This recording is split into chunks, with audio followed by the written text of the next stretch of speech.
A reading from the book of Exodus. The Lord said to Moses, "Why do you cry to me so? Tell the sons of Israel to march on. For yourself, raise your staff and stretch out your hand over the sea and part it for the sons of Israel to walk through the sea on dry ground. I, for my part, will make the heart of the Egyptians so stubborn that they will follow them. So shall I win myself glory at the expense of Pharaoh, of all his army, his chariots, his horsemen. And when I have won glory for myself at the expense of Pharaoh and his chariots and his army, the Egyptians will learn that I am the Lord."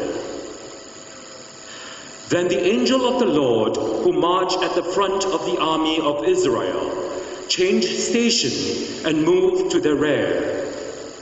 The pillar of cloud changed station from the front to the rear of them and remained there. It came between the camp of the Egyptians and the camp of Israel.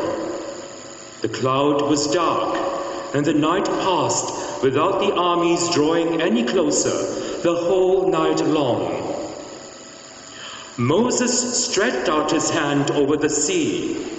The Lord drove back the sea with a strong easterly wind all night, and he made dry land of the sea.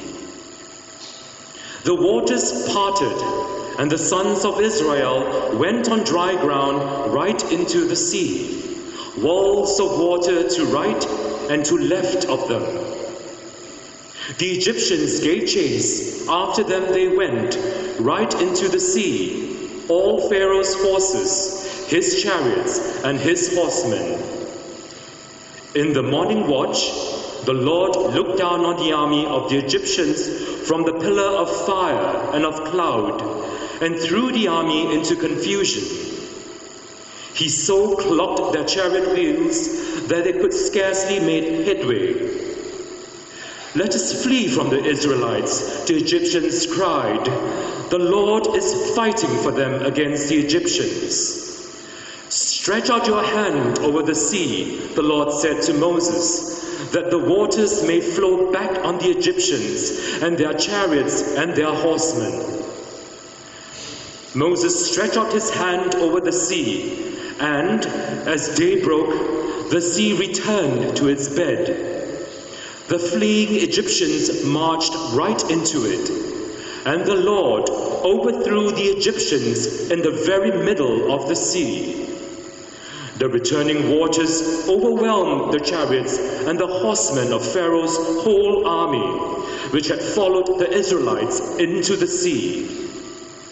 Not a single one of them was left. But the sons of Israel had marched through the sea on dry ground, walls of water to right and to left of them.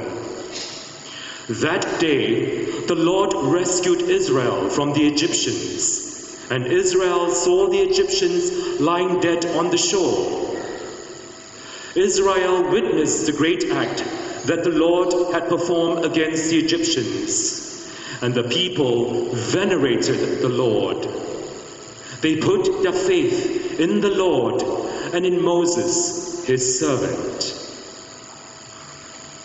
It was then that Moses and the sons of Israel sang the song in honor of the Lord. The word of the Lord.